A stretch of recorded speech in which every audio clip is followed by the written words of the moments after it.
estandarizada, o cuando se estandariza la educación, hay una serie de procedimientos administrativos que se le ha cargado a los docentes, así que hay un poco de injusticia laboral acá en relación a eso, pero al mismo tiempo, obviamente, desafía a otros tipos de didáctica y comunicación y da estas tremendas oportunidades como estar tan lejos, pero de todas maneras compartir algunas reflexiones sobre lo que vamos a conversar. Así que, hora y gloria a esta oportunidad y a este regalo también que nos hace Emilia. Bueno, lo que vamos a conversar hoy día es de psicología comunitaria y pertinencia cultural, ¿ya?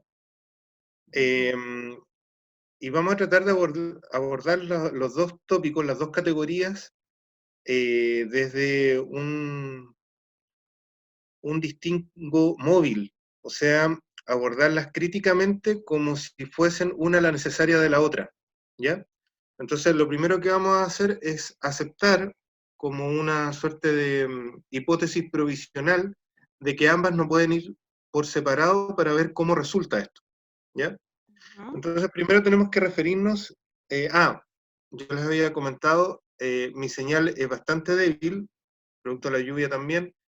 Si se llegase a caer, eh, evidentemente yo voy a tratar de reconectarme, ¿ya?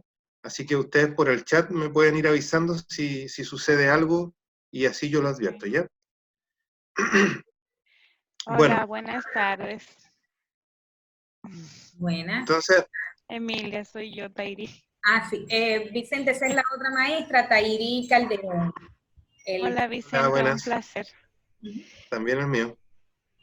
Solo como sugerencia, como veo que todos, si somos muchos, si la llamada se hace pesada por el hecho de tener el video activo, si de repente en algún momento vemos que se pone lento y nos funciona apagar la cámara y quedarnos solo con el audio, es una posibilidad. Sí, yo voy a apagar mi cámara, de hecho, porque algo ya sentí en relación a eso. Ok. Bueno, entonces, en lo que respecta a psicología comunitaria, necesariamente tenemos que revisar la crisis epistemológica que, así como un poco lúdicamente, comienza después de la Segunda Guerra Mundial. O sea, efectivamente, en términos populares, incluso pensando en los más media, definitivamente la verdad como ley, así como, no sé, un Isaac Newton fijó las leyes de la gravedad, evidentemente empezaron a entrar en una crisis. Desde el punto de vista metodológico, de cara al método científico fijado por Francis Bacon el siglo XVII, ¿no es cierto? Bueno, que retoma ya las cuestiones que en la antigüedad planteaba Aristóteles en todo caso, pero que sintetizan los pasos del método científico de Francis Bacon, se devela una contradicción ya que está al inicio de la epistemología moderna, que es la contradicción entre el idealismo más ligado a las matemáticas y el empirismo más ligado a los experimentos, ¿no? Al empirismo inglés. Entonces, claro, en el método científico, esta sistematización básica que nos ofrece Francis Bacon, hay esas dos posiciones conciliadas, pero esas dos posiciones conciliadas definitivamente estallan. O sea, o nos regimos por las demostraciones, vale decir, volver a mostrar los nódulos, los concernientes ya establecidos cual ejercicio matemático, ¿sí? Se demuestra en la matemática y en la lógica. ¿Sí? De hecho, uno puede saber si está equivocado en un ejercicio matemático porque el resultado ya está en algún lado el resultado. Es ciertamente una dimensión casi metafísica, ¿no es cierto? O se conforma con la comprobación, o sea, las cosas tienen que estar contrastadas por experimentos. Y obviamente ya a la luz, por ejemplo, el desarrollo astrofísico, van a haber físicos que van a aceptar el Big Bang porque está suficientemente demostrado, y otros que sencillamente no lo aceptan porque no está comprobado. Entonces, esa crisis epistemológica que se verifica con ejemplos de las ciencias físicas, de las ciencias empíricas, de las ciencias naturales, también se traslada a las ciencias sociales, ¿sí? tenemos que recordar en la historia de las ciencias sociales que las ciencias sociales se asumieron como en una especie de autología, de autoafirmación, que eran otro tipo de ciencia, no distinguido por sus rangos de verdad, ni por la connotación absoluta que a sus conclusiones llegasen. O sea, si uno revisa el inicio de la antropología, el inicio de la psicología, el inicio de la sociología, se va a encontrar que los autores, luego de sus indagaciones, que siempre intentan aplicar el método científico, psicología al nacimiento se caracterizó por el uso hasta de laboratorios, cuestión que todavía sucede, pero en el fondo los primeros laboratorios, por ejemplo, si uno ve los laboratorios de Wundt, intentan medir como los laboratorios medían cosas. Entonces, eso también obviamente entra en crisis, ¿sí? En definitiva, el núcleo de esta crisis es, para los efectos de las ciencias sociales, la crisis de la relación sujeto-objeto. O sea, se asume ya en la segunda mitad del siglo XX que lo que hay es una relación de sujeto con sujetos, ¿sí? Y si a eso le añadimos, por cierto, las constataciones que en la física se hacían, y que claro, uno puede encontrarlo a lo largo de toda la historia del pensamiento humano, de que todo se está moviendo, ¿no es cierto? Más se enreda la cosa, más se anuda la madeja, ¿no es cierto? Porque no solamente se trata de sujetos, sino sujetos animados, ¿sí? Con ánima viene del latín alma, sujetos con psiquis, del griego alma, ¿sí? Entonces, esa complejidad evidentemente se vuelve una exigencia, y si bien por convención en los distintos congresos científicos uno puede ir verificando desde la química, la medicina, la psicología, etcétera, todos se complacen al decir que las conclusiones son provisionales, ¿no es cierto? O sea, de alguna manera todos ya están conscientes que el primer paso en la Luna, no obstante el más grande de la humanidad, al buscar el horizonte del astronauta, se da cuenta que en el espacio sideral no hay horizonte, así de sencillo. O sea, todo el conocimiento humano, tecnológico, empírico, histórico, para llegar a dar un paso en la Luna, y arregló seguido darte cuenta que no conoces nada, ¿sí? Ya todos lo asumen como que el resultado es provisional. Pero desde el punto de vista del rigor científico, de la búsqueda o el amor por la verdad que motivaba a los científicos a entregar la vida a veces, a dejar de comer en los laboratorios, etc., ¿no es cierto?, a recibir tremenda humillación, etc., se iba por la borda, porque obviamente lo provisional es un fruto mezquino, digamos, del árbol del conocimiento, digamos. ¿Mm? No es algo que se acepta de buena y a primeras, y más encima que está todo moviéndose, chuta, más complicado todavía.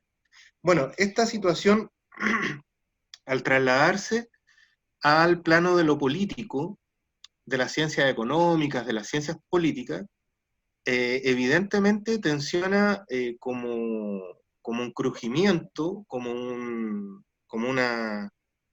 crepitar, eh, los mismos troncos que justifican estas ciencias, ¿sí? Y porque, a ver, si todo resultado es provisional, se comprenderá entonces que las grandes preguntas o los grandes tópicos de la psicología, por ejemplo, como lo normal y lo anormal, entran inmediatamente en juicio, ¿sí? Por lo tanto, el rango político de estas categorías, de lo que fija lo normal y lo anormal, que hizo históricamente, por ejemplo, la psiquiatría tener mayor poder incluso que los jueces. Ustedes saben que el impeachment, por ejemplo, sacar un presidente, puede significar cierto eslabón de análisis psiquiátrico y inhabilidad mental.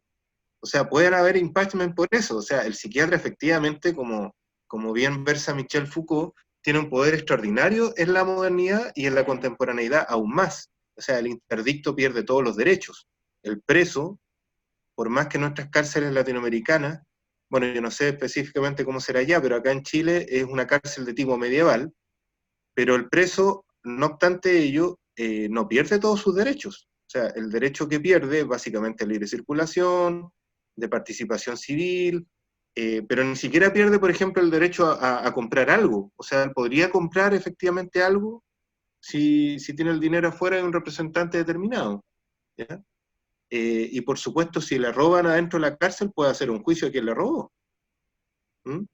Pero el interdicto no. O sea, si el interdicto, por más racional y creíble sea el discurso que plantea, no está siendo avalado por un médico, por un psiquiatra, sencillamente el discurso no es válido. Y ahí nos damos cuenta, de cajón, que este problema de la normalidad y la anormalidad cita necesariamente un problema del poder.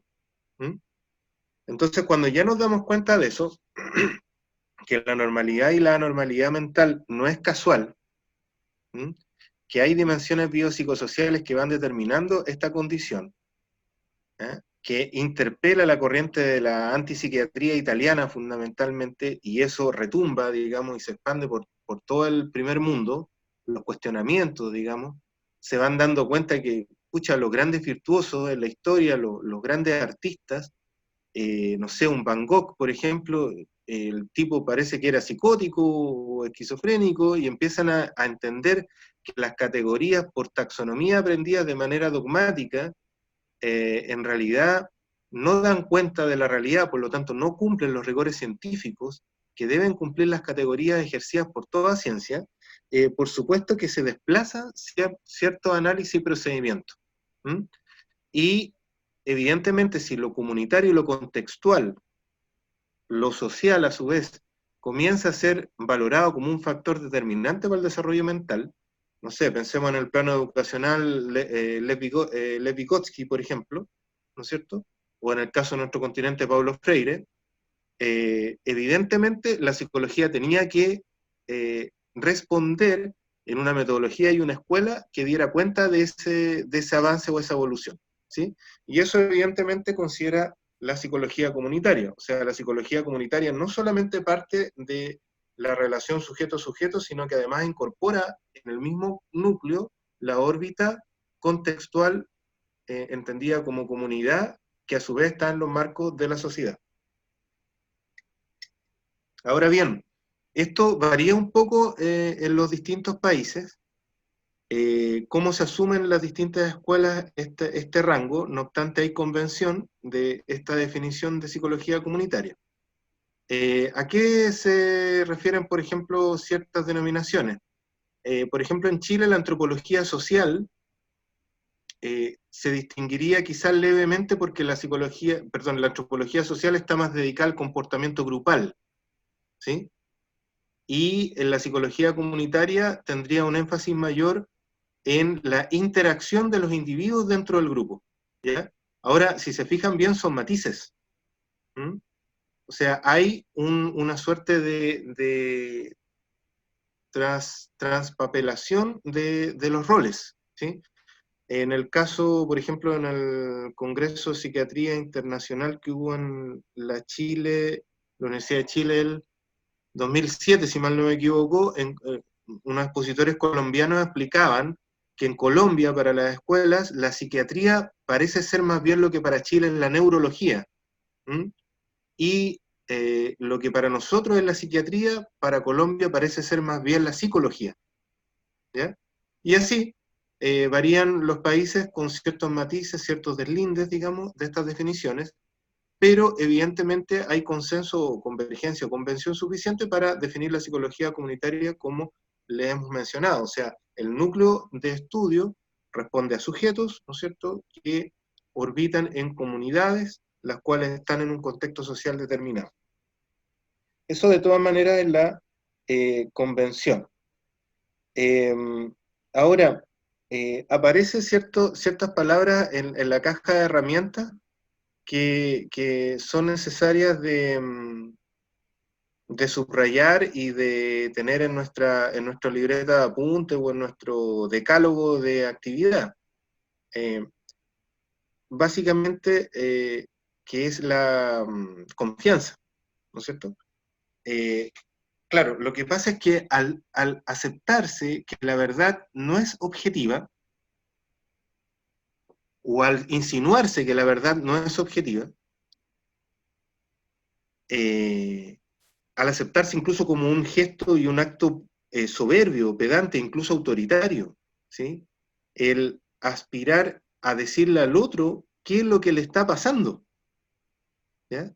En ese sentido, por supuesto que hay una soberbia, ¿ya? Nosotros podemos moralizar para extremar el gráfico y decir, pucha, efectivamente, los psicólogos, los psiquiatras, aspiraban metodológicamente a decirle al otro lo que le pasa, ¿ya? Eso es un gesto autoritario y por supuesto que es jerárquico, ¿ya? Entonces, si uno acepta que el otro es sujeto y que a ambos les están pasando cosas, ambos sujetos están en dinámicas, hay una biodinámica psíquica ocurriendo en ambos sujetos y a su vez hay una nueva dinámica cuando interactúan. Por supuesto que la verdad objetiva es sustituida por la confianza. ¿Sí? La confianza se posiciona como la matriz que viene a sustituir la ley. ¿Ya? Y eso es bien determinante, porque la confianza no solamente es, digamos, el nuevo piso o el mínimo común denominador nuevo que aparece en el ejercicio de la psicología y las ciencias sociales, ¿ya? Por ejemplo, empiezan a exigirse en todos los protocolos el consentimiento informado, en el caso de antropólogos y sociólogos. Antes los antropólogos y los sociólogos se metían nomás, ¿ya? Pero ahora ya es una exigencia en todos los protocolos del consentimiento informado, de verdaderos contratos entre los observados de que admiten ser observados, ¿ya? Entonces, evidentemente la confianza, cuando digo evidentemente, es que tiene su correlato en los aspectos formales, ¿sí? Y digo eminentemente porque efectivamente si la confianza no se vuelve práctica y experiencial, no ocurrirá la observación activo-participante, ¿ya? Se vuelve una necesidad, ¿sí? Y en consecuencia la verdad del todo ilustrada que se iba prácticamente a comprobar en la realidad, queda ya en un segundo plano y es sustituido, vuelvo a insistir, por la confianza como una necesidad para poder ejercer la investigación, para poder levantar los diagnósticos y proponer las eventuales soluciones, ¿ya? ¿Por qué es tan importante tener viva consideración de este componente de la confianza? Bueno, porque este componente de la confianza es quizás lo más político que puede incurrir un investigador social. Si tú logras confianza, estás teniendo un acto prístinamente político, ¿sí? Miren, solo un ejemplo. Si nos saltásemos al plano de la economía, ¿cómo se crea valor? Distinguido valor de precio. Había consideración que algunas cosas se pueden despreciar o depreciar conservando su valor. O al contrario, se puede aumentar el valor, lo cual tiene correlato a un mejor precio. Teniendo clara esa distinción entre valor y precio. Por lo tanto, el todo determinante es el valor. ¿Cómo se crea el valor? ¿A partir de qué se crea el valor? Uy, no escuché. De la demanda, yo dije. Claro, más acá del valor, perdón, más acá de la oferta y la demanda. ¿Qué es lo que tiene que ocurrir primero para que haya un valor de algo? Que se use. Que pueda ¿Necesidad? usarse.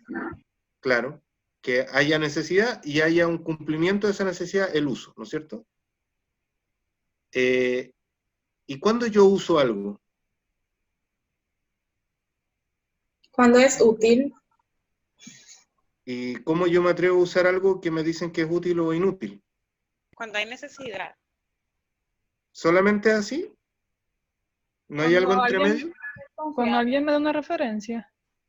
Por ejemplo, si tú necesitas hacerte una curación y yo tengo un líquido inocuo y sin color, y te digo, esto te va a desinfectar la herida, ¿uno llega y la usa?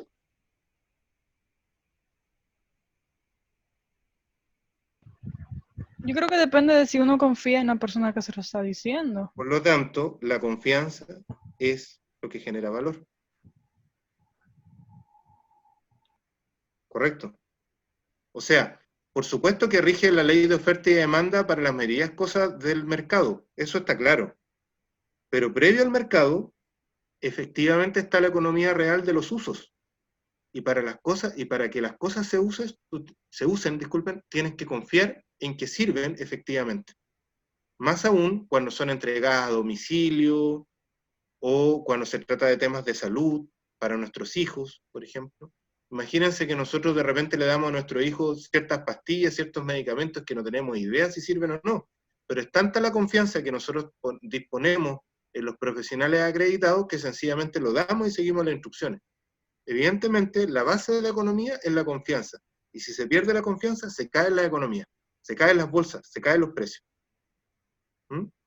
Entonces, ahí nos damos cuenta de que la confianza tiene una naturaleza política tremenda, ¿ya? Tiene una responsabilidad tremenda, y de hecho nuestros economistas, al menos los de acá, se han vuelto una especie de magos de establecer los grados de confianza, porque efectivamente saben que si no establecen los grados de confianza, los sustratos que le continúan pueden ser desde revueltas sociales hasta amenazas de la infraestructura del país, o incluso todo el tinglado institucional como la Constitución de la República.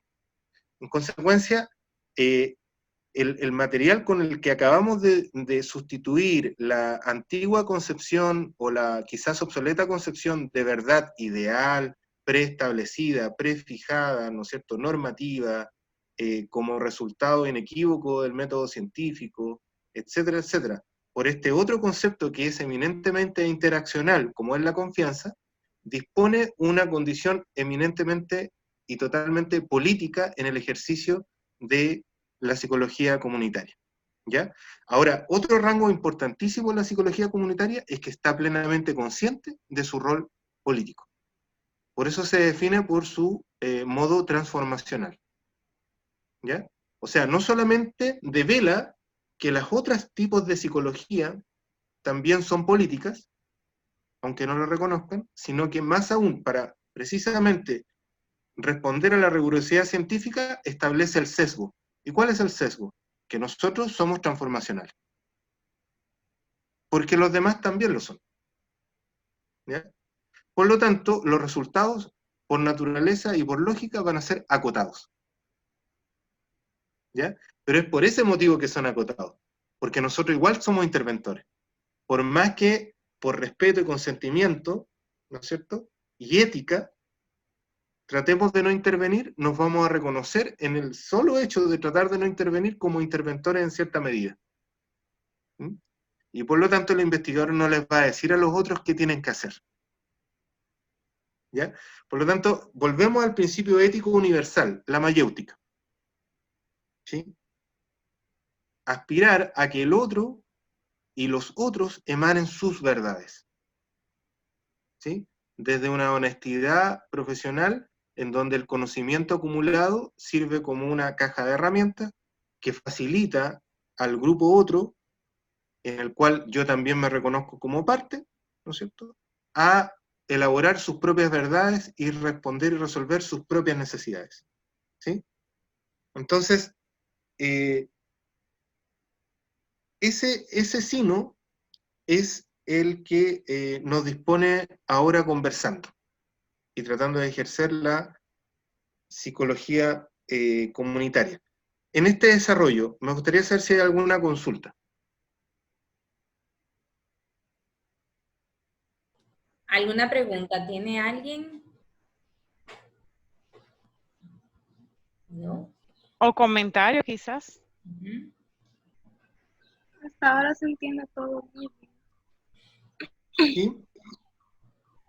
Bueno, entonces, ¿hasta dónde estamos llegando cuando somos incisivos de esta manera? Estamos llegando al problema de la gobernabilidad y la gobernanza, ¿ya? Entonces, como ya reconocimos que la confianza es nuestro principio fundamental, que la ética es la exigencia que nosotros mismos nos hacemos como parte de la investigación misma, la honestidad, el respeto, la sinceridad, ¿no es cierto?, el resguardo de datos, por supuesto. Nos reconocemos como transformacionales en consecuencia, necesariamente vamos a llegar a la meta, si es que es justo el concepto, del empoderamiento de la comunidad. Efectivamente, cuando la comunidad o el grupo se dota de sus propias soluciones, establece sus propias verdades, reconoce sus propias debilidades, en el fondo actúa como una inteligencia colectiva operante, se empodera. Y ahí nosotros tocamos una cuestión muy sensible en nuestra época. De hecho es una época de muchas manifestaciones, desde Chile, Ecuador, Argentina, Hong Kong, Francia, ¿no es cierto? Es una época de manifestaciones, ¿ya? En cierta medida en Estados Unidos incluso también podemos meterlo en la onda de las manifestaciones en la calle, poco antes fue la primera primavera árabe inclusive, del problema de la gobernabilidad o gubernamentalidad y el problema de la gobernanza, ¿sí? Este problema hay que tocarlo porque si aceptamos, vuelvo a insistir, que nuestra tarea, nuestro trabajo es volver empoderadas a las comunidades, necesariamente tenemos que tocar la cuestión de la gubernamentalidad o gobernabilidad y la gobernanza, ¿sí? Si bien estas palabras son sinónimos, la verdad es que sus acepciones difieren y nos permiten pensar el problema. Michel Foucault estudió el tema de la gobernabilidad y encontró que muchas veces hasta en la prensa se le denominaba gubernamentalidad, ¿sí? Y muchas tesis de los años 90, o al menos así acá llegó a Chile, en el Brasil, muy asociadas a las experiencias municipales y alcaldicias, empezaron a desarrollar la gobernanza como la mezcla, la mixtura entre gobierno y confianza. ¿Mm? Entonces ahí se empezó a elaborar un distingo entre estas dos palabritas. La gubernamentalidad como aquella agencia del poder para todos los efectos de su propia reproducción, dentro de lo cual puede incluso estar la creación de su oposición, ¿ya? Hay que pensarlo en lógicas de némesis, ¿ya? Por ejemplo, acá en estudios indígenas está muy elaborado por Guillemí Bocará la etnogénesis, o sea, cómo los estados latinoamericanos crean grupos étnicos contrarios para perfeccionar y mejorar su política pública, y de esa manera mantener y reproducir el poder. Esos son los conceptos de etnogénesis, ¿no? Entonces,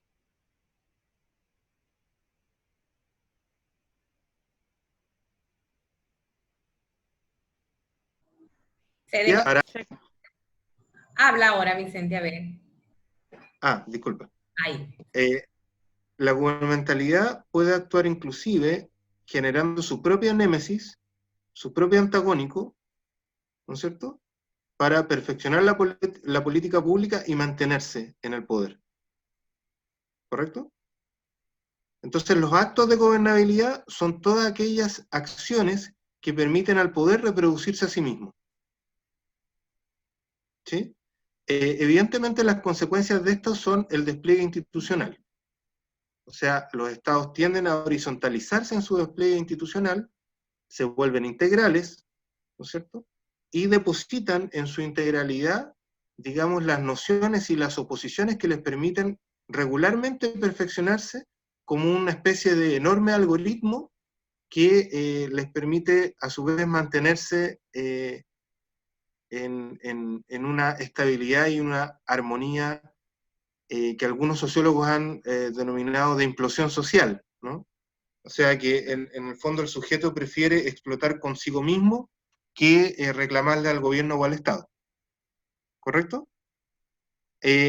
Por otro lado, tenemos que la gobernanza como mixtura de gobierno y confianza nos establece no solo los presupuestos participativos que se hicieron tan famosos en el Brasil de los años 90, sino que la cogestión de la cotidianidad con el poder, válgase, la institución imperante, ¿sí?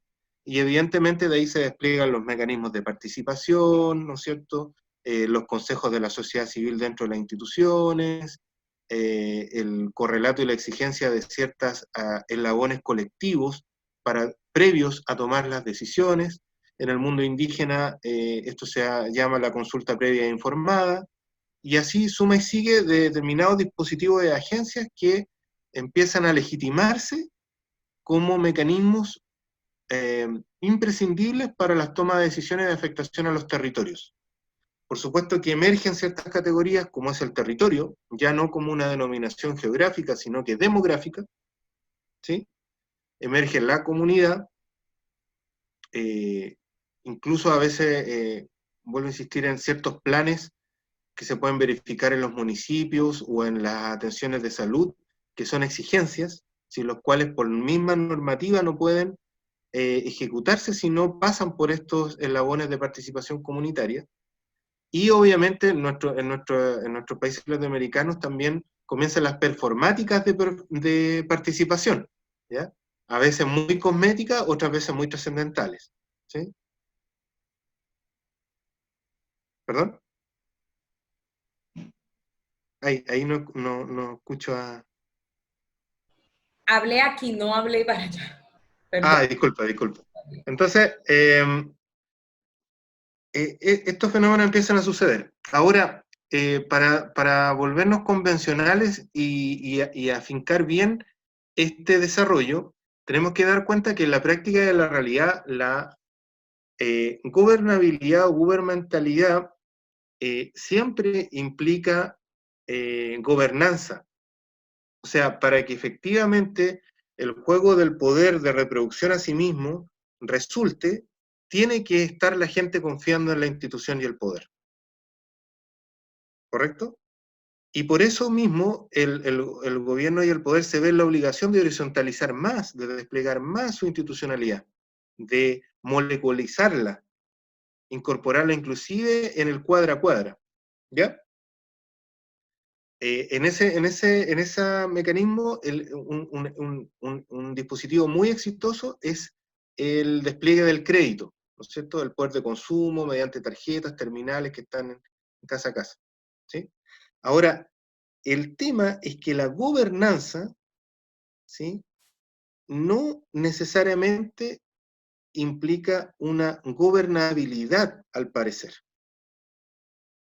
O sea, la gobernanza puede tener cierta independencia a los mecanismos y juegos de la gubernamentalidad, ¿sí? O sea, tú puedes tener una crisis de gobernabilidad, pero ir verificando que la existencia de gobernanzas, ¿ya? Creo que ese es el fenómeno más contemporáneo que nos está dando cuenta, digamos, los momentos que estamos vivenciando en varias latitudes del mundo, ¿ya? Porque, claro, uno puede distinguir que hay problemas de gobernabilidad, pero al mismo tiempo, cuando tú ves distribución de alimentos, cuando tú ves, por ejemplo, municipios, comunas o territorios enteros muy exitosos respecto a la pandemia, ¿sí? Tú puedes ir verificando que existen gobernanzas, ¿ya? Y esa verificación en la realidad misma te da dando cuenta que parece ser que si bien la gobernabilidad necesita la gobernanza no necesariamente necesita la gobernabilidad, ¿ya? Probablemente ese es el mecanismo más legitimador que puede tener la psicología comunitaria en nuestros días.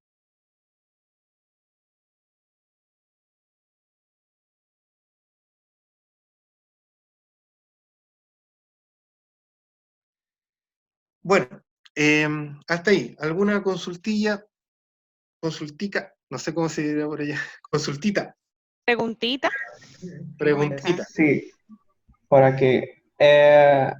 No sé si no oí bien, porque el internet en mi casa no está muy bien, pero a qué se refiere cuando habla de horizontalizar las instituciones? ¿Fue que dijo? O la gubernamentalidad. Si Sí. puedes Sí. explicar un poco más. A ver, en el rango del desarrollismo, eso significó, por ejemplo, la organización institucional de la sociedad civil.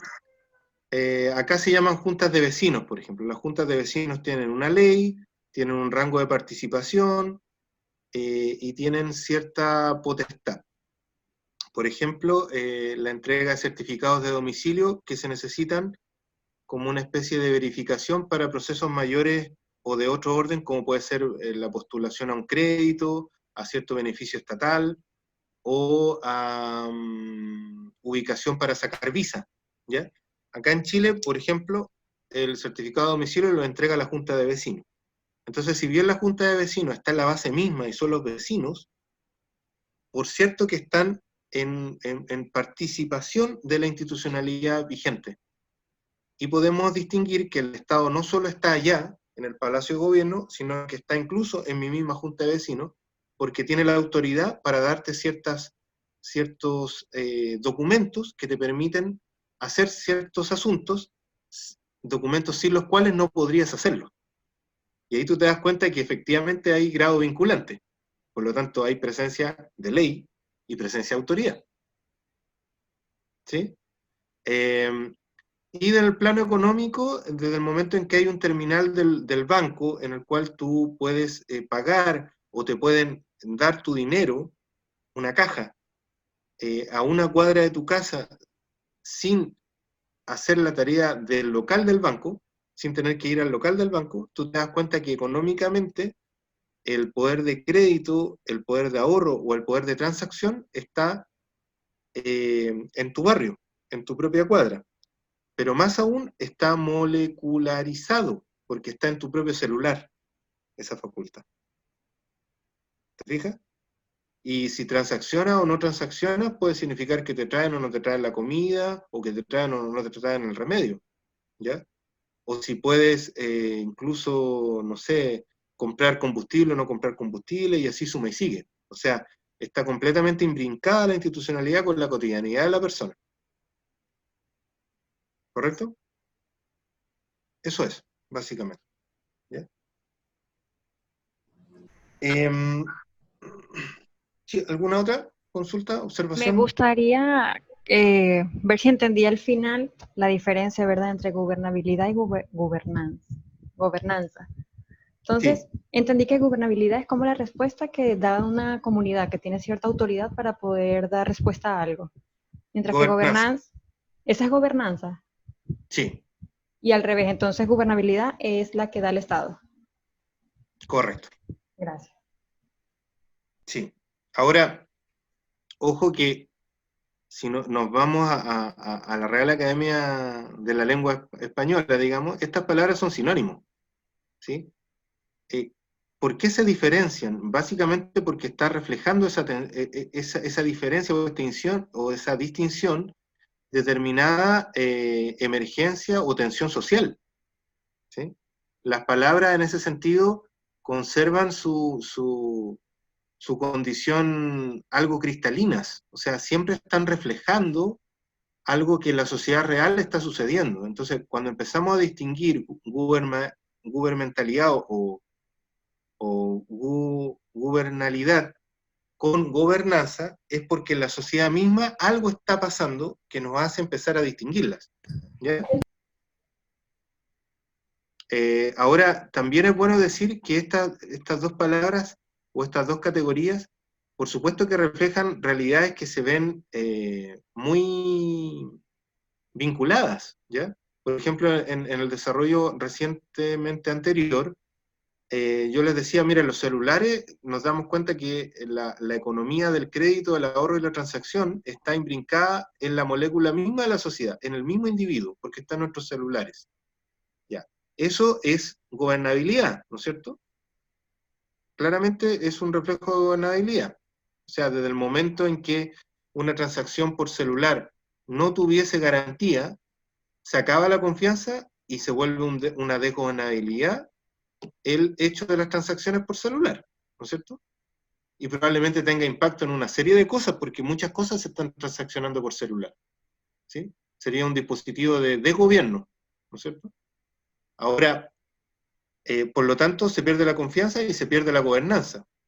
Pero cuando también afirmamos, ojo, que parece ser que la gobernanza tiene cierta independencia de la gobernabilidad, podemos establecer que, por ejemplo, por el WhatsApp, se han coordinado manifestaciones extraordinarias, nunca antes vista en Egipto, en Francia, en Hong Kong y en Chile. Y ahí nos damos cuenta, la gobernanza puede darse sin mucha relación con la gobernabilidad o los intentos de gobernabilidad, ¿ya? Ahí uno si se rige a las categorías de acto y potencia, que ven el Toni Negri, pero que ve antes en Baruch Spinoza, y que ve mucho más antes en Aristóteles, porque al final el acto y potencia no es nada nuevo, uno se pone a pensar, capaz que la gobernanza sea potencia de nuevas gobernabilidades. ¿Eh? Incluso puede que esté sucediendo eso, ¿ya? Ahora, ¿qué es lo central? Es que acá la gran legitimadora de esta cuestión es la psicología comunitaria. O sea, si algo legitima como necesidad, como profesión, como rubro, es la psicología comunitaria. Porque el psicólogo comunitario, evidentemente, está mucho más próximo y partícipe de esas posibilidades de gobernanza. Porque precisamente su meta es el empoderamiento de las comunidades. ¿Mm? Entonces, eso resulta extraordinariamente interesante, o sea, una oportunidad espectacular, digamos, para las ciencias sociales. ¿Mm? En singular para la psicología comunitaria. Bueno, pasamos a la categoría de pertinencia cultural. ¿Les parece? Ya, yo al principio dije, la idea es ver psicología comunitaria y pertinencia cultural como vinculantes, o sea, jugar a la posición de que ni una ni la otra es posible sin conmutatividad, ¿vale? Entonces, pertinencia. Bueno, la pertinencia cultural es una convención que surgió a partir de una serie de discusiones que se volvieron hasta media rococó en los conceptos, porque se hablaba de transculturalidad, de aculturación, de multiculturalidad, de interculturalidad, de pluriculturalidad, de plurinacionalidad, de pertinencia cultural. ¿Por qué tanto concepto para nombrar una cuestión que debiese ser fácilmente nombrada? Se supone el respeto por las culturas preexistentes a los estados, se supone que intenta nominar el respeto por los migrantes, ¿no es cierto? Y poner en valor la convivencia de las culturas. Eso se supone que es, pero fíjate todas las palabras que empiezan a nombrarlas, digamos, una cuestión que debería ser como básica, que debería ser resultado de pegarse a los derechos humanos, prácticamente, ¿no? Bueno, todo ese ejercicio metafísico, formal, que va dando cuenta las distintas conceptualizaciones o conceptuaciones de estos problemas, nos dan cuenta de que efectivamente a los estados nacionales se les volvió muy difícil asir esta necesidad. O sea, tomar y ejercerla. Esta necesidad de respeto por las culturas previas a los estados y por las poblaciones migrantes que, digamos, visitan o se estadían en nuestros países, ¿ya?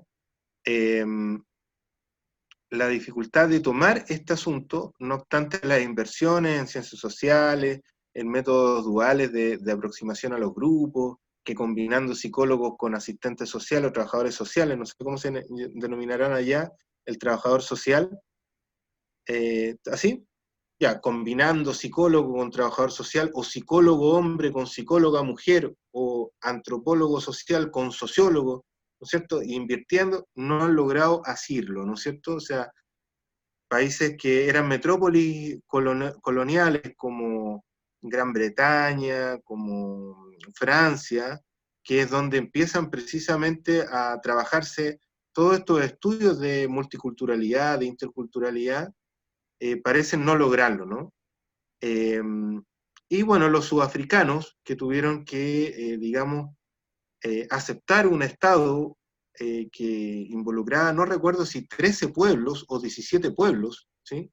Porque a los pueblos vernáculos había que agregarle las migraciones hindúes que producto del dominio británico habían llegado a Sudáfrica, y había que sumarle los boers o los africanes, o sea, los blancos nacidos en Sudáfrica. O sea, era como acá se dice, una especie de charquicán, o sea, un revoltijo de cosas, y darle salida a un Estado que no podías romperlo, ¿no? Porque en gran medida el arte de Nelson Mandela, ¿no es cierto?, y el Congreso Sudafricano que logra la paz es no romper el Estado que antes los había separado de todo, ¿no es cierto?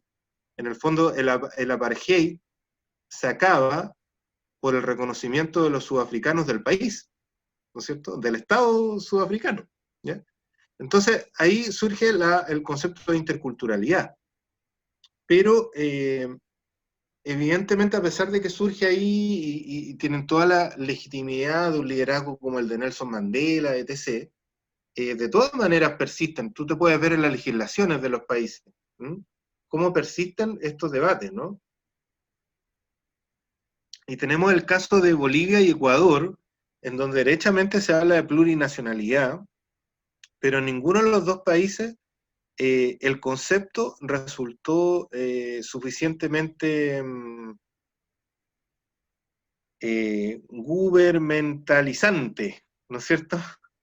O sea, ¿qué comprobamos? Que los conceptos no leen la realidad, sino que tenemos que leer desde la realidad a los conceptos. ¿Mm? No porque resolvamos algo conceptualmente, y etimológicamente, y mediante la lógica, y lo afinemos muy bien, va a transformar a la realidad. Parece ser que lo más común, desde una modestia epistémica, es reconocer que la realidad es la que transforma los conceptos, no los conceptos a la realidad. ¿Mm? Y en esa búsqueda de la simplicidad se llega a esta conceptuación de la pertinencia cultural. A lo que nos referimos, a la política pública, en el ejercicio del derecho a consulta, en el ejercicio de la psicología comunitaria, en el antropólogo observando mediante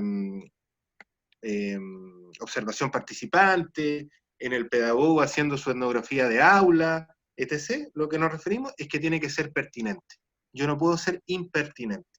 ¿A qué refiere lo pertinente y lo impertinente? A que si el proceso pertenece a los sujetos que están siendo calibrados, observados o trabajados, ¿no? En definitiva, si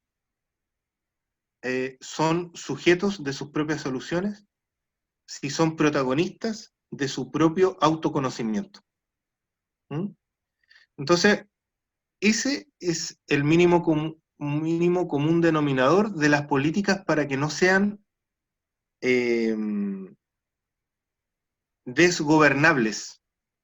En el fondo empieza a colocarse el concepto de pertenencia cultural más o menos por todos lados como un requisito para que la política pública no genere desgobernabilidad, sino que establezca armonía, desarrollo y se pueda aplicar, ¿ya? Entonces el mínimo común denominador es el de pertinencia cultural. Para algunos efectos tienen que ir con firmas del antropólogo, del arqueólogo, o tienen que pasar por un proceso de consulta con un psicólogo comunitario por determinados impactos ambientales, medioambientales, ¿no es cierto? O en poblaciones indígenas por el hecho de que el derecho indígena internacional implica y obliga al Estado a cumplir esa misión, ¿sí? Entonces, con este sucinto desarrollo nos damos cuenta que en realidad pertinencia cultural y psicología comunitaria son cuestiones conmutativas, se deben la una con la otra. Entonces, dicho estos asuntos, me interesa una pregunta casi de un niño. Las mejores preguntas son las más ingenuas. ¿Qué les parece raro de esta cuestión?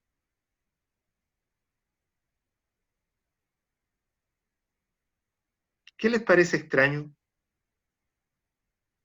Porque si a mí todo este discurso que yo le brindé, también me lo han hecho a mí, y a mí me parece muy sensato. Pero hay algo extraño.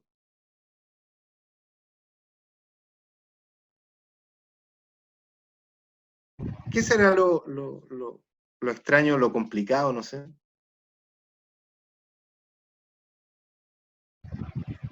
¿Usted podría, por favor, Bueno, repetir para la mí lo pregunta? extraño es,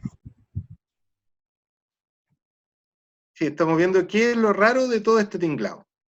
Porque de que suena bonito que la psicología comunitaria busca el empoderamiento de las personas y los grupos, y que esto implica necesariamente que todo ejercicio de política pública o ejercicio profesional científico sea de tipo pertinente, que vuelva protagonista y empoderada a las personas de sus propias soluciones, suena muy, como dicen en Perú, que también lo decimos acá, suena muy bacán. Pero ¿cuál es el problema de esto? ¿Qué es lo raro?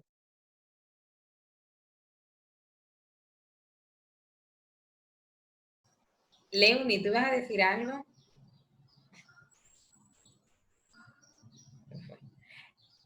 Pudiera ser que no se cumple, Vicente. Ya, yo creo que ahí hay una dimensión, el incumplimiento, ¿no es cierto? Esto tiende a no ser perfecto, ¿no es cierto? Ahora, claro, ahí podríamos tener dos opciones. Bueno, los seres humanos no somos perfectos, obviamente siempre tenemos que estar en disposición a la perfectividad, a la mejora, ¿no es cierto? A la revisión y evaluación de nuestros propios procesos, ¿ya? Pero Hola. también está la otra dimensión de crítica e interpelación política que parece ser mucha cosmética, ¿no es cierto? Y poca intención real y franca de los gobernantes a que esto efectivamente resulte, ¿no es cierto? También eso es válido. ¿Habrá algo más en la profundidad?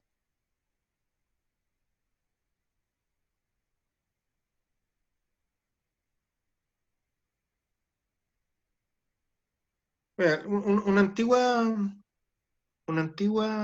premisa de la sociología crítica es que todo sistema educacional reproduce la sociedad que lo sostiene, ¿sí? O sea, no van a haber cambios educacionales sistémicos, dentro de los cuales por supuesto que están nuevas carreras o nuevas ofertas educacionales, si el tipo de sociedad que está presente a esos cambios educacionales, incluidas carreras, no los está sosteniendo.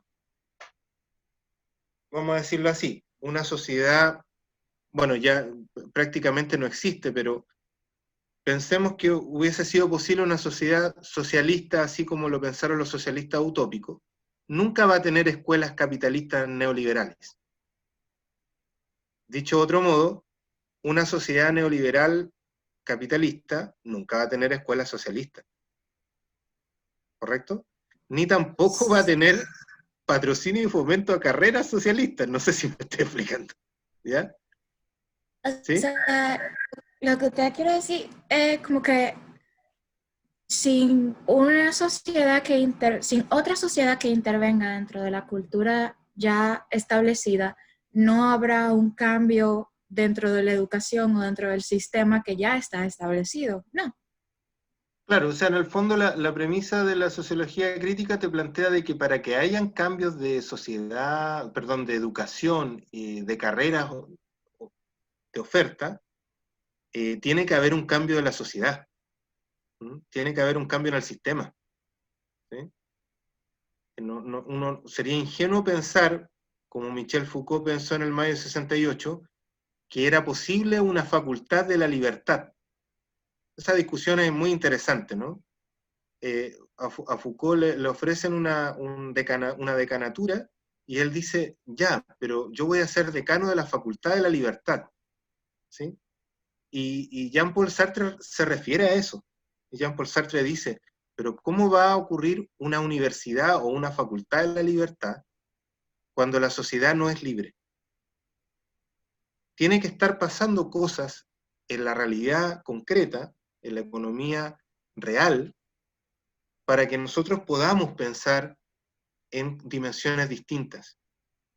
O sea, esas dimensiones distintas en las cuales podamos pensar tienen que estar pasando de alguna manera en la sociedad. ¿Ya? Lo complicado de esto es el viejo problema de la máscara de Jano. O sea, nosotros pensando que somos transformadores, podemos ser herramientas o agentes de gobernabilidad. ¿Me explico? Entonces, básicamente lo que usted está queriendo decir es como que nosotros como sociedad tenemos lo que son los sistemas que son ya como sociedad y los sistemas que son como individuos. Entonces, para que haya un cambio haya un cambio dentro de la sociedad, no solamente depende de los individuos, sino de factores externos que ayuden a que exista un cambio. Claro, son como un juego de dinámicas.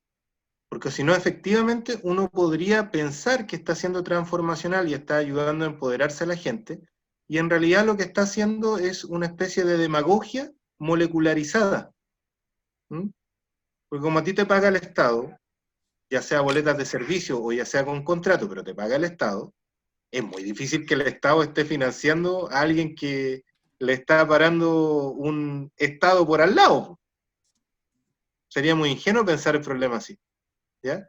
Ahora, también es muy ingenuo y muy sobreideologizado pensar que es posible la dicotomización de la realidad, ¿ya? O sea, pensarnos como un afuera del sistema, también es algo muy ingenuo. ¿Mm? Pensar que es posible construir por fuera del sistema como una especie de territorialidades liberadas, es un ejercicio bastante ingenuo también. O sea, la realidad es única, uno no puede estar por fuera y obviamente tiene que ganar un salario, ¿ya? Pero sí lo actitudinal implica estar muy consciente de lo que tú estás haciendo, ¿sí? Y ahí está también el rango ético de lo que se está haciendo y movilizando. Entonces, de lo que se ha estudiado de esto, yo les quería comentar algo de la etnogénesis que en el campo indígena, pero yo creo que ustedes lo van a poder traspapelar a otras dimensiones también, porque me parece del todo aplicable. ¿Qué es lo que investiga Guillermo Bocará? Guillermo Bocará dice, bueno, en el antiguo indigenismo, de los antiguos desarrollismos, estamos hablando de los desarrollismos correlativizados a la Alianza por el Progreso, ¿no es cierto? Estamos pensando en la segunda mitad del siglo XX, ¿sí? Los pobres y los trabajadores eran misión de un Estado responsable. Un Estado responsable se hacía cargo, digamos, de que tenía que resolver ciertas áreas de las economías de los trabajadores y los pobres. Y esos indicadores, por supuesto que hablaban del éxito o el fracaso de su misión. ¿Qué es lo que se caracteriza en nuestros estados actuales? Parece ser que ya no hay pobres, y resulta que ahora hay etnias. Y tú comprenderás que las etnias son minoritarias en relación a la población general. Por lo tanto, el Estado abarata costos si se hace cargo de las etnias. ¿Me explico? Entonces, si va un antropólogo y le explica a un grupo u otro preexistente al Estado de que ellos son una etnia y que tienen determinadas características y que deben desarrollar determinado folclore, y el Estado acude en auxilio y ayuda a esas etnias, puede virlar el hecho o la posibilidad de no estar haciéndose cargo de políticas públicas para la sociedad en general. ¿Se entiende? Eso es lo que él denomina etnogénesis. O sea, yo he estado, como me sale muy caro hacerme cargo de la población general, no sé, indicadores de nutrición, alcantarillado, uso, consumo de electricidad, toda la familia, etc. Me sale muy caro, mejor me quedo con una etnia pequeña, la abastezco de insumos y recursos para que nadie diga que soy discriminador, y me abarato los costos del antiguo Estado desarrollista que era muy grande, ¿te fijas? Y ahora, mediante este procedimiento, me acoto en un Estado más barato que es más pequeñito. ¿Ya? Eso es lo que se denomina etnogénesis. Ahora, en cuestiones ambientales, en cuestiones de desarrollo, en cuestiones barriales, ¿ustedes creen que se puede aplicar esta misma lógica?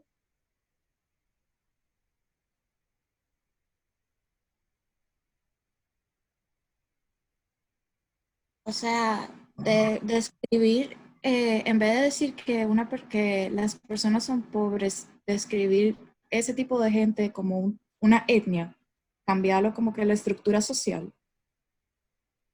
O como grupo otro. Por ejemplo, podríamos decir mujeres, podríamos decir homosexuales, podríamos decir discapacitados. ¿Puedo hacer el mismo ejercicio? Yo considero que sí que se podría hacer ese ejercicio, pero de hacerlo sonaría discriminatorio. O sea, si se divide la sociedad A dentro de menos que, grupos, así. claro, No, por favor, sí. desde una lógica indagatoria es eminentemente discriminador, como que yo hice una sociedad de minorías, ¿no es cierto? Pero en apariencia y mediáticamente, que es lo más importante, es difícil que tú acuses de discriminador a United of Benetton. El discurso de las minorías es muy difícil acusarlo de discriminador. Tú puedes inventar muchas minorías y ahorrarte los costos de asumir una mayoría. Pero en ese caso, uno, para que no sea discriminador, para que no suene como discriminatorio, un miembro dentro de la sociedad que se considera minoritaria debería ser el vocero que piense en sí y en su parte de la sociedad como minoritaria, en vez de que sea alguien de la del rango social alto que piense en sí como parte, como que esa sociedad es minoritaria. Claro, pero ahí te pusiste programática. ¿Ya? Hay un poema de Celaya que dice: obreros y campesinos, vengo a sacarlos del miedo, vengo a decirles quién eres, vengo a rezar en suspenso, a la calle. Ese poema se llama La Marcha de los Estudiantes. ¿Ya? Entonces tú le dices al otro lo que tiene que hacer, y tú le dices al otro quién es. ¿Ya? Por eso mismo, como que si uno pensara, por eso uno no debería como hacerlo de parte, como que ser vocero sin ser miembro, porque ahí lo que le está diciendo, uno está siendo, como que está determinando quién es la otra persona. Mm. Pero está bien, yo creo que nos dimos cuenta, primero, de que efectivamente los ejercicios de gobernabilidad son complejos, ¿no es cierto? Se horizontalizan, se molecularizan, y nosotros podemos ser agentes de esa molecularización. Nosotros podemos ser la capilaridad de esa molecularización gubernamental, ¿correcto? O sea, nosotros podemos operar en las cosméticas, nosotros podemos ser agentes de cosmética, ¿ya? ¿Qué es lo que te vuelve auténticamente empoderador o empoderamiento? ¿O cuál es el indicador que te da seguridad de que se vivió un proceso de empoderamiento? Es la comunitarización y la territorialización. O sea, si una política pública se comunitariza y se territorializa, efectivamente podemos hablar de que hay una generación de gobernanza y empoderamiento. ¿Mm? Las personas encontraron soluciones a sus problemas y son protagonistas de esa solución. O sea, ni se les dio pescado, ni se les enseñó a pescar, sino que se les enseñó a pescar dándole pescado y se les dio pescado enseñándole a pescar. ¿Sí? Así lo podemos verificar. Ahora, si no hay comunitarización de la política pública, no hay territorialización de la política pública, y lo único que hice fue un portafolio, un paper bonito con conversaciones de las personas que opinaban de la cosa que al final igual se hice una cuestión cosmética, ¿no es cierto? Yo estoy presentando una escenografía de política pública, pero en realidad esto se puede ver en los marcos de una empresa. No sé, a ti te contratan, por ejemplo, para aumentar los indicadores de convivencia laboral, por ejemplo, y tú haces los talleres y los trabajos con los trabajadores.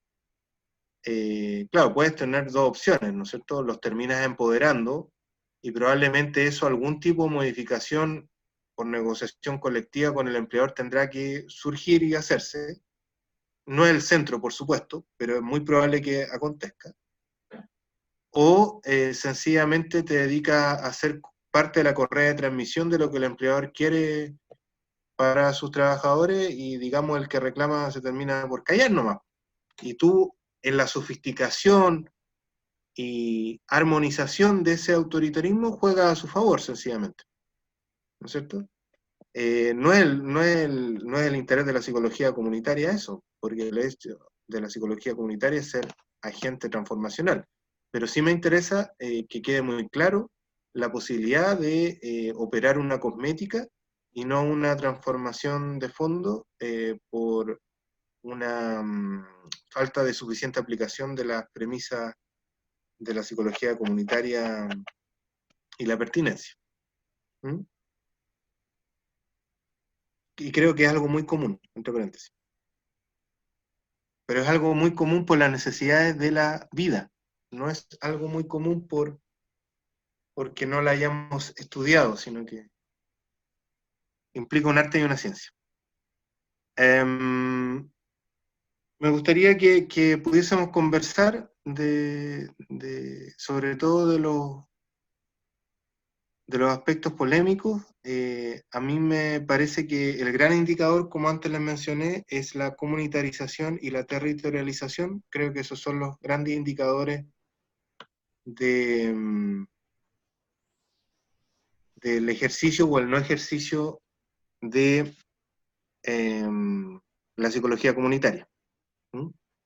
Así que agregaría empoderamiento. ¿Cómo uno se da cuenta si hay empoderamiento? Si está comunitarizado o territorializado el ejercicio final. ¿Mm? Consultas, intervenciones.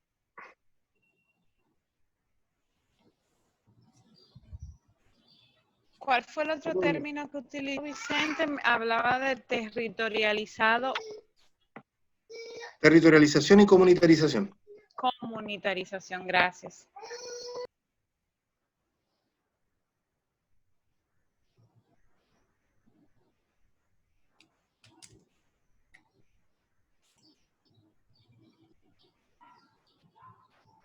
Miren, pongo otro ejemplo. Voy a poner un ejemplo de migración haitiana y un ejemplo de indígena mapuche. ¿Vale? Ya. Por ejemplo, hay toda una política de reconocimiento de hace unos 10 años de sabidurías medicinales mapuche. Y hay muchos agentes de salud tradicionales mapuche incorporados en los hospitales, los consultorios. Pero solo en algunos consultorios y hospitales se han creado comunidades entre los usuarios. ¿Correcto? En otros no se han creado comunidades entre los usuarios. Está el médico nativo, lo muestran, salen los afiches, pero no se generó una comunidad a partir de eso. O prácticas culturales mayores, como las grandes ceremonias mapuches de intercambio de productos u otros asuntos que dan cuenta de cierta cotidianidad de reconocimiento. ¿Cuál claramente nosotros podemos decir que es un resultado auténtico de pertinencia en la política pública y cuál es simplemente cosmético? Oh, dime. ¿Puedes repetir la pregunta, por favor? En una situación de una política pública de inserción de médicos o medicina mapuche en los consultorios y los hospitales, medicina indígena. Yo les estoy describiendo que en algunos consultorios y hospitales se han creado comunidades a partir de esos agentes de salud, e incluso eventos culturales mayores como intercambio de productos o ceremonias de tipo religiosa o de religiosidad. En cambio, en otros solamente está el agente de salud. Y claro, tú lo ves en los afiches y he mostrado los dípticos de los hospitales, pero ¿en cuál nosotros podemos distinguir que resultó la pertinencia? En el primero, por todo lo que se generó a raíz de la inserción de ese médico, porque ha dado otro tipo de división. Claro, y es evidente además que todo el tinglado de orientaciones de la OMS, en donde el usuario no es paciente porque no espera a que el médico inserte cual agente exógeno la solución a su enfermedad, sino que es coparticipante de la solución de su enfermedad, porque son dos agentes que con mutatividad solucionan el problema de la salud, se cumple. ¿Te fijas? En cambio en el otro, vemos una cosmética, ¿no? Claro. ¿Te fijas? Ahora, evidentemente hay un sujeto comunitario que está validando la cosmética. Ahí hay un antropólogo social o hay un psicólogo comunitario. ¿Mm? Porque participan por normativa de la política. ¿Se entiende a lo que estoy refiriéndome como polémica? Ya. Sí. En el caso haitiano, por ejemplo, si uno se mete a la página del Banco Estado en Chile, tú la puedes escuchar y leer en haitiano. Que no se llama haitiano, se llama creolé. Creol. ¿Creol? Ajá, Bueno, creol. Creol. Ahora bien, tú vas a un Banco Estado y toda la gente trata de ayudarle, o no todas, porque igual los chilenos son bien racistas, pero algunos chilenos tratan de ayudarle a los haitianos. Y es un espectáculo, porque tú ves manos moviéndose, es espectacular, ¿ya? Tratando de ver cómo se trata de entender gente de distinto idioma, ¿no? Pero obviando el espectáculo de eso, que es muy interesante, tú te das cuenta que hay cero política pública de inclusión o incorporación a la población otra del Banco Estado, por más que pongan señaléticas en creol o te salga un audio en creol para atenderte por la página del Banco Estado. ¿Se entiende? Entonces, ahí están los problemas de gobernabilidad y gobernanza y donde opera el psicólogo comunitario o el antropólogo social, que al menos para la legislación en Chile es el sujeto que tiene que dar los visajes a todo este tipo de políticas. ¿Ya?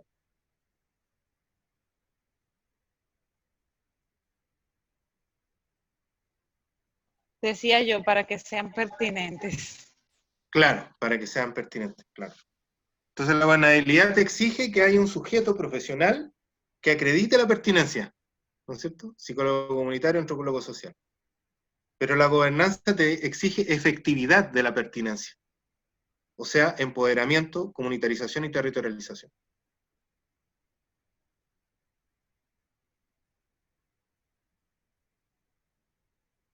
Eso yo agregaría.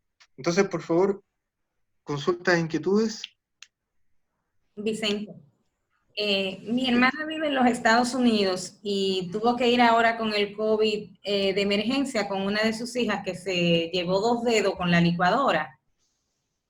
Y mi hermana habla inglés, pero en medio de los nervios le salía mal el inglés y explicar lo que había sucedido. Entonces, como hay poco personal en los hospitales, ella vive en Carolina del Norte, que es un pueblo pequeño, le dijeron, te vamos a buscar un intérprete. Y ella estaba esperando un ser humano, y lo que buscaron fue una tablet y lo pusieron por Zoom al intérprete. Y resolvió, porque el intérprete pudo traducir y explicarle a mi hermana y mi hermana al médico, entonces ahí hubo efectividad, o sea, porque se hizo, o sea, aunque no fue humanamente y demás, pero se logró el objetivo, que era que mi hermana entendiera, que el médico entendiera lo que había pasado y se le realizó todo lo que se le tenía que realizar a la niña. Te lo hago como consulta, no te lo estoy contando, o sea, ahí sí hubo. Sí, yo creo que sí. De hecho, esto de alguna manera está adelantado en los estudios de hipermodernidad que hace Lipovetsky y que hace Bauman. Sigmund Bauman y Lipovetsky, me parece que se llama Gill, que hablan de la hipermodernidad y en el fondo se preguntan, bueno, ¿qué hacer con el uso de tecnologías, ¿no? Y lo que ellos plantean en definitiva es que el problema no es que seamos esclavos de los celulares y de los cristales líquidos de los celulares que nos dan cascadas de estímulos y que por razones hasta sensitivas biológicas nos tienden a concentrar, porque de hecho están diseñados para eso, digamos. ¿Mm?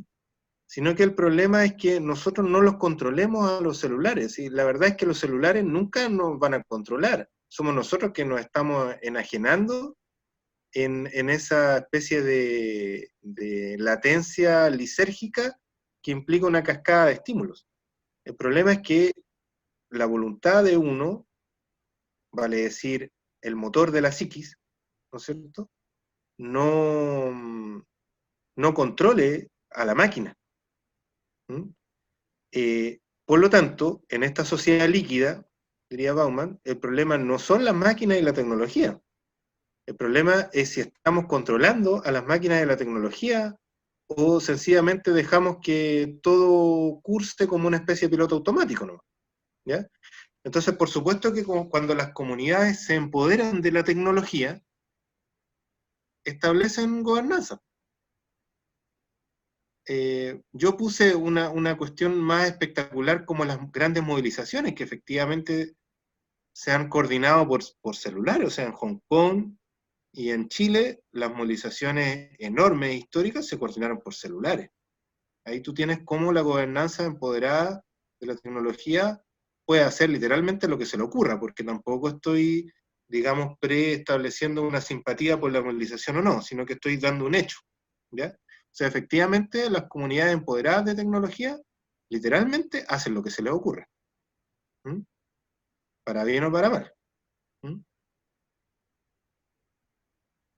Así que el psicólogo comunitario, claro, tiene que apertrecharse de cierta alfabetización tecnológica porque es una herramienta súper importante.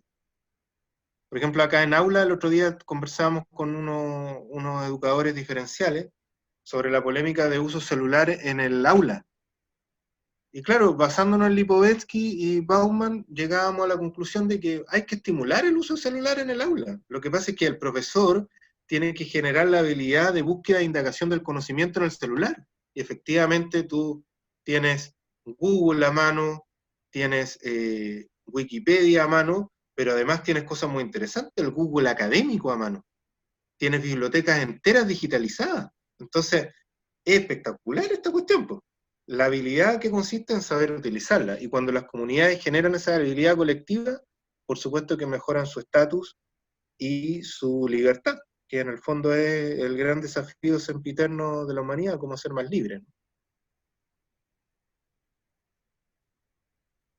Pero una pregunta.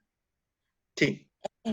¿Usted consideraría que los celulares son como que son un sustituto para lo que es el cuerpo humano y la presencia humana dentro de un tratamiento psiquiátrico, un tratamiento psicológico o incluso un tratamiento médico? Mira, clínicamente no te puedo responder, pero sí te puedo compartir algunas cuestiones que se han estudiado en la didáctica, ¿ya? Porque la misma pregunta es ejercida en pedagogía. O sea, un profesor puede sustituir con una teleconferencia una clase de aula en donde lo suprasegmental, los énfasis, los sonidos, los acentos que hace a tu voz se alteran un poquito y todos esos son mecanismos para que los niños comprendan y tú gatillas aprendizaje en los niños. ¿Para qué venimos con el lenguaje kinésico? Ese sí que se empobrece en una teleconferencia porque igual con el movimiento del cuerpo, el movimiento de las manos, los niños aprenden mucho. O sea, es mucho parte de una clase todo el lenguaje suprasegmental y kinésico que desarrolla el profesor. Entonces, la pregunta es válida desde la pedagogía tremendamente por el uso de didácticas. Mira, los métodos e-learning han intentado sustituir determinados aspectos didácticos imprimiendo una inteligencia colectiva en los dispositivos que el e-learning te ofrece. Entonces, como el e-learning te combina videos con paper, con test, con música, con chat, se pretende sustituir muchos aspectos que el aula y el ejercicio clásico pedagógico te los invierte con lenguaje suprasegmental y kinésico, ¿ya? Pero no es algo zanjado. O sea, por más que el e-learning tiene mucho tiempo y las clases por televisión tienen más tiempo todavía, no es un debate zanjado. O sea, así como leer libros por tablet no es equivalente a leer un libro por papel, o sea, el soporte de papel sigue siendo exitoso para los libros porque tiene en el mismo soporte una serie de características como el romanticismo, el olor a las hojas, etc. Así también en pedagogía no está saldado el punto de que tú con una clase e-learning, por más dispositivos que pongas, va a sustituir a las manitos moviéndose del profesor o el desplazamiento por el aula, ¿ya? En el caso clínico, yo sospecho que es lo mismo. O sea, clínicamente, por supuesto que puede ayudar un Zoom del terapeuta, pero igual no va a sustituir el diván. El diván no puede sustituirse por el Zoom todavía. O lo no verbal, o sea, ese timbre Lo de no verbal. voz, ese movimiento, o sea, ese no verbal yo creo que es insustituible, al menos desde mi experiencia clínica. Claro.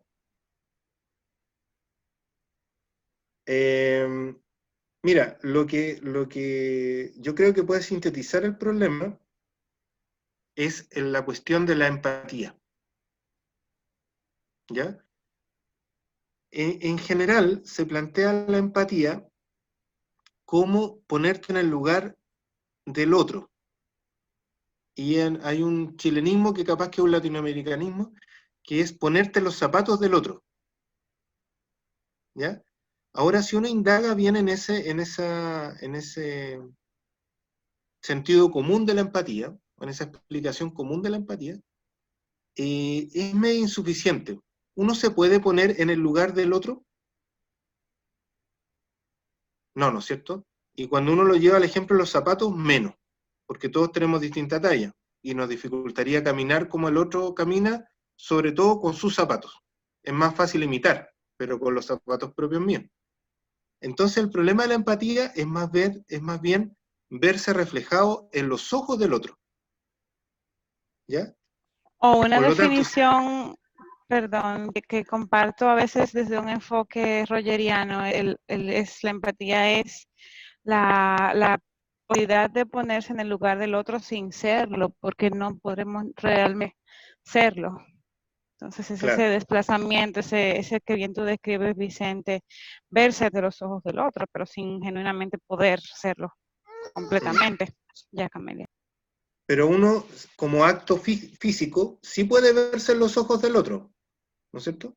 Por ejemplo, Tairi con su hijita, en estos momentos podría verse su rostro en los ojos de su hijita. Eso es un acto físico indiscutible. Así como indiscutible es que ellas tienen empatía. ¿Correcto? Por lo tanto, el problema clínico podría resolverse así, ¿ya? Capaz que del momento en que la cibernética nos permita vernos en los ojos del otro, pueda tener sentido plantearse que estos dispositivos tecnológicos puedan sustituir la presencia. Hasta que eso no pase, siempre van a ser complementos nomás. ¿Mm? En el fondo, ¿por qué uno tiene empatía con la pareja? ¿O por qué uno tiene empatía con el amigo? Porque uno sabe que si se acerca lo suficiente al rostro del otro, va a poder verse reflejado en los ojos del otro. Por eso es tu amigo, por eso es tu pareja, o por eso es tu familiar. ¿Ya? Y en el fondo, la empatía que tiene el terapeuta con su asistido es porque ellos tienen una confianza tal de que en determinadas circunstancias inclusive podrían llegar a verse en los ojos del otro. ¿Ya? Entonces, por eso yo no creo que la tecnología pueda sustituir al diván y a la libreta de anotaciones en el caso de la clínica, ni al aula, ni al profesor de aula en el caso de la pedagogía. Pero de que son complementarios y son instrumentos interesantísimos, por supuesto que lo son, ¿ya? En ese sentido no hay que rechazarlos. No hay que ser reaccionario respecto a la tecnología, creo yo. Al menos yo soy un convencido de eso, ¿ya? Por más torpe que seamos con la tecnología, yo soy de lo más torpe con la tecnología. No se pueden imaginar lo que sufro con esta cuestión. Yo lo único que quiero es volver a las clases de aula, ¿ya? pero igual acepto que efectivamente a los niños les encantan los celulares. Y efectivamente están diseñados para que les encanten. Entonces lo que yo, como pedagogo, mi desafío es que el niño controle el celular, que el niño decida sobre el celular. Ese es mi desafío. No andar quemando celulares así como en algún momento se intentaron quemar libros.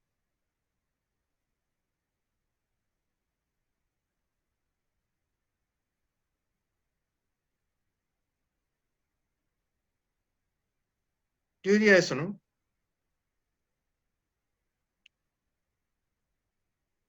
Oye, hemos estado conversando 1 hora y media aproximadamente. Les propongo que podríamos clausurar, no sé, comentarios o intervenciones finales. Bien. Si alguien quiere comentar algo de lo entendido y de lo no entendido también.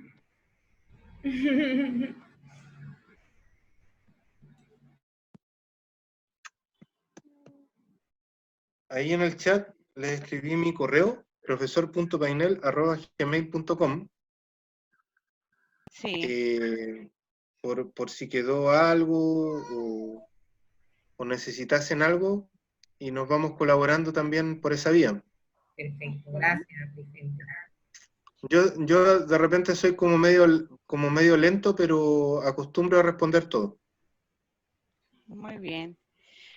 Bueno, pues de mi parte agradecerte, Vicente, a mí me resulta siempre muy estimulante tener intervenciones de personas tan valiosas como tú. Así que mil agradezco muchísimo de invitarnos y ojalá esto pueda resultar como pequeña chispita para este grupo que apenas empieza con esta labor de comunitaria en estas sustancias.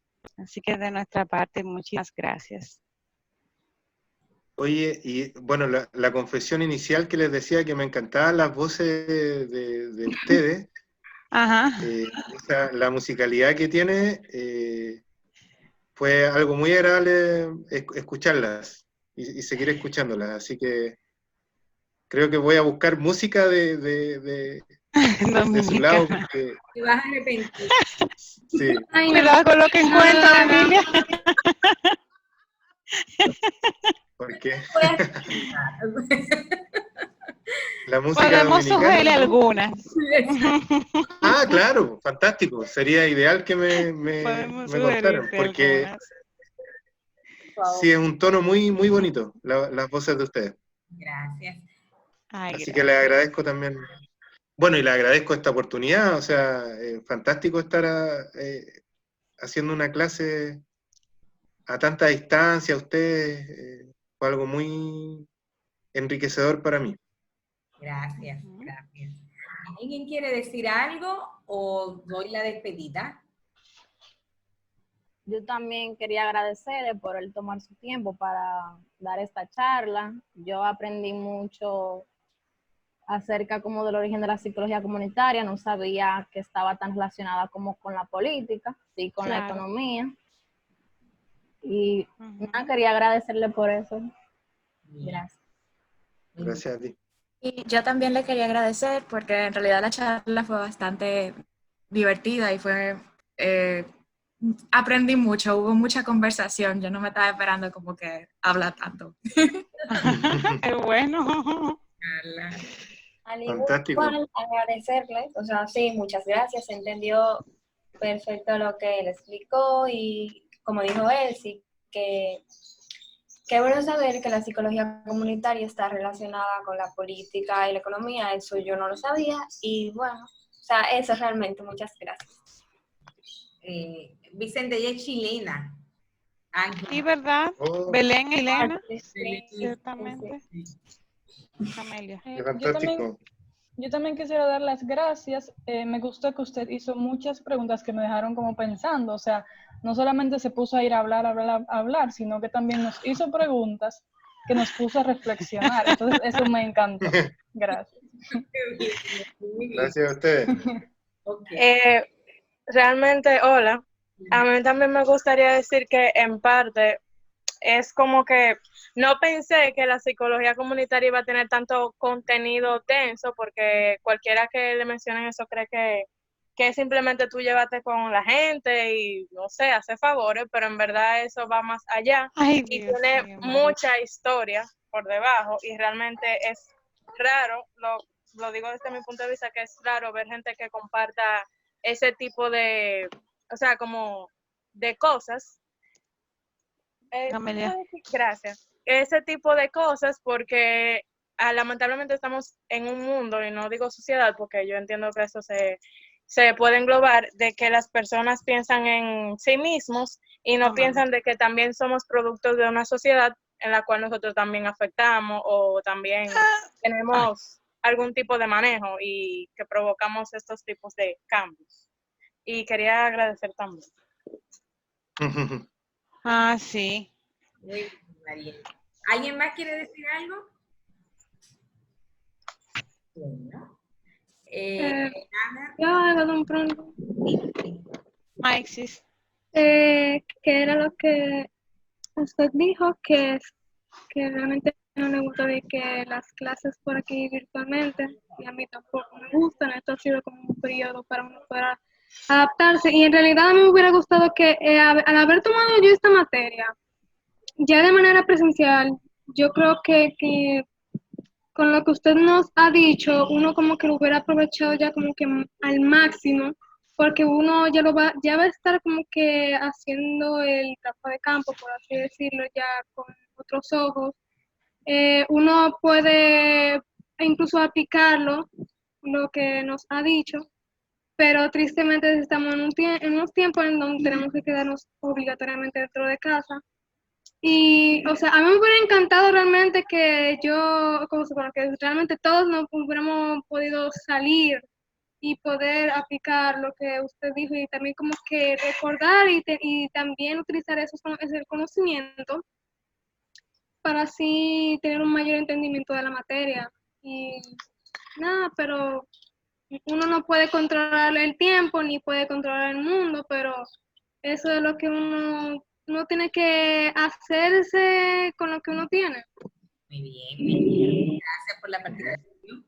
Bueno, pues entonces, nada, me queda despedirlo, darte las gracias, Vicente, por sacar el tiempo, por las explicaciones maravillosas. Aprendí muchísimo. Sé que los estudiantes también escuchamos cosas que nunca habíamos escuchado. Y gracias, seguimos por aquí, está todo grabado, te lo voy a enviar. Y nada, con eso me despido, y al grupo de Tairí muchas gracias por haberse conectado.